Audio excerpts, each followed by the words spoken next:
Okay, seems to get disconnected there for a sec. All right, so yeah, you've got your reversing camera still, that's still functional. Excuse me. So you got camera guides set up. You've got your reversing lines and things like that. I think that's all turned off at the moment.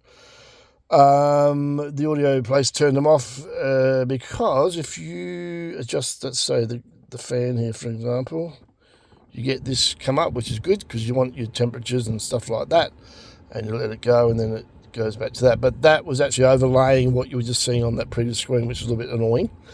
So I think it's because it's turned off, so I want to perhaps get that re-enabled at some stage. Just turn that fan down. Okay, we'll go back to the main screen and we'll go close. Okay, so if we go back out into settings where we were, and then you go to system, and again in system you've got a heap of stuff you can do in here. Home screen type you can change to sliding icons or the way the tile, like I've got it set at the moment. Time adjustment, screen lighting. I should do screen lighting. No, not that one. There's actually one that's actually screen color. Yeah. So I actually had this set to blue, sporty blue. We'll change that back to that. Back. In fact, let's close. Yes, now you can see it's back in the blue again. Go back to setup, into system, source priority. Yeah, security code. Don't ever touch that.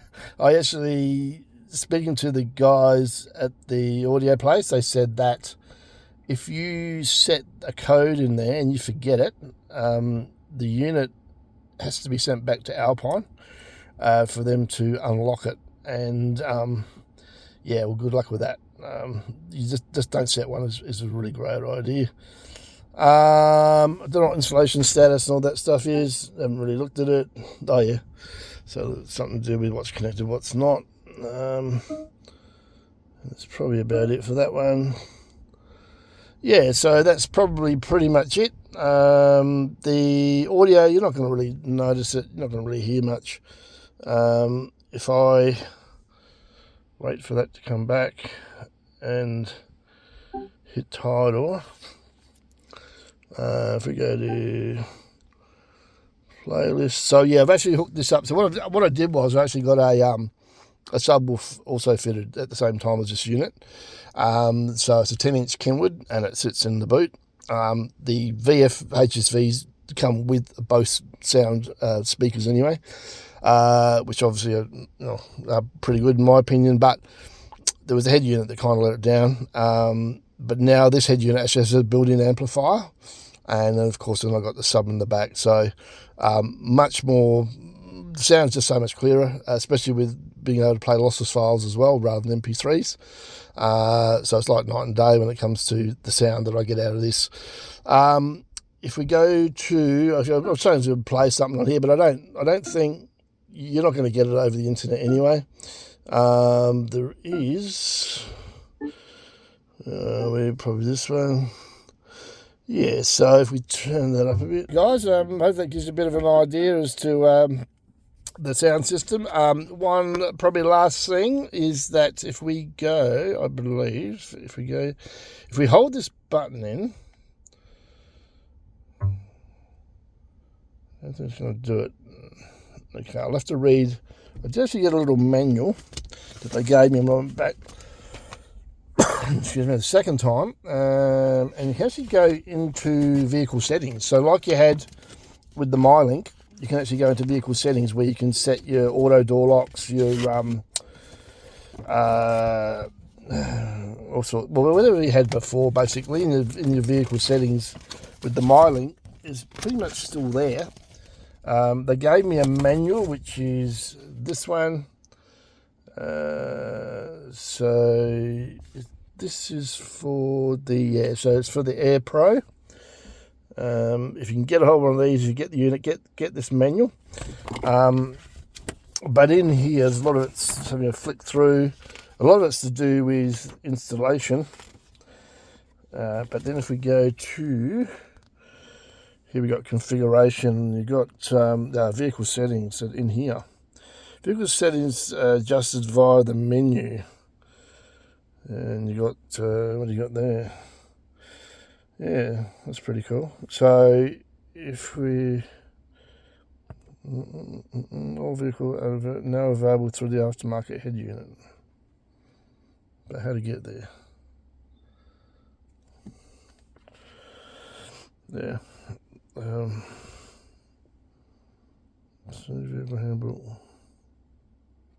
Okay.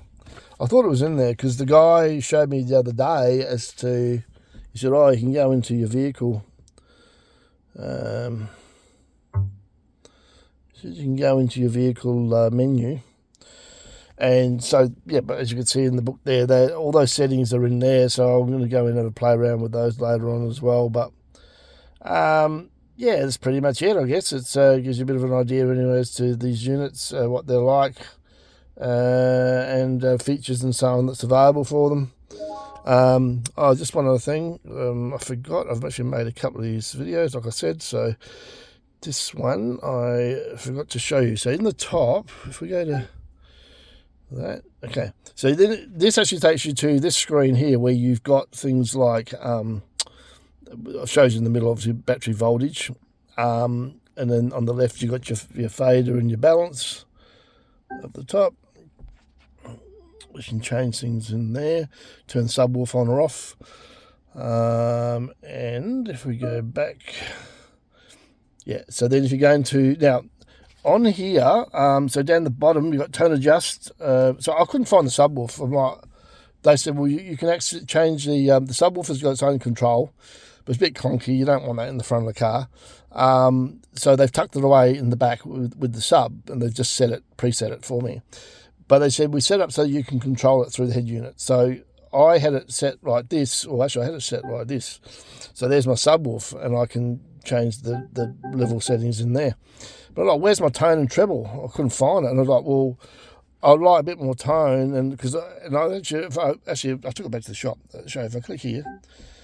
So there I found with the subwoofer, you're better off the settings, which I had set originally before it disappeared on me, was bass, backed it off a little bit because the subwoofer's doing the work, and then same with the treble, turn it up a little bit, and I found those settings work better. What was happening though was these settings were disappearing. So I'd go from Tidal to playing music on a USB stick or whatever the case may be, or turn the car off or start the car up next day. This would load up and there's my bass and treble back to zero again. I'm like, what the hell's going on? Well, I just figured out, in fact, just about half an hour ago, and playing around with this and making the video. If you go to equalizer setting here, all right. So what I did was I was actually going into here and I was setting it to rock because that's my equalizer. You know, that's the sort of music I listen to. So I go rock. Yep. No, where I set to rock equalizer settings. So I go back, and you see how my bass and treble's gone back to zero. So that's what's actually happening. Obviously. You can either manually set your settings yourself with your sub through the front panel here, or you can go to equalizer setting and set preset, which is pretty cool because I'm like, this is really getting annoying because how do I save that setting? Well, you really don't want it because it's not going to sound very good if you have that done and plus the preset. The other things in here as well is you've got like crossover settings. Yet to get my head around all this, I started reading up on it a bit. The audio shop set it up for me the way they think it sounds probably the best. But I know you can play around with your frequencies and things like that, slopes and all sorts of stuff, and you can have presets. So, yeah, so there's that setting as well. And then you've got your time correction, which I believe is delays or advancing sound through different speakers as a preference. And back, and then if we go back to the top, and then there's our home menu again, and I believe all these things here you can add them and remove and change them and prioritize them as you like. So that's pretty much it. The Alpine iLX-F509a, if I remember correctly, is the model, 9-inch unit. Love it. I still get my head around it, but a few teething issues. But once you do, I mean, this thing just blows you away. It just sounds so good, and I would highly recommend it. Thanks for watching.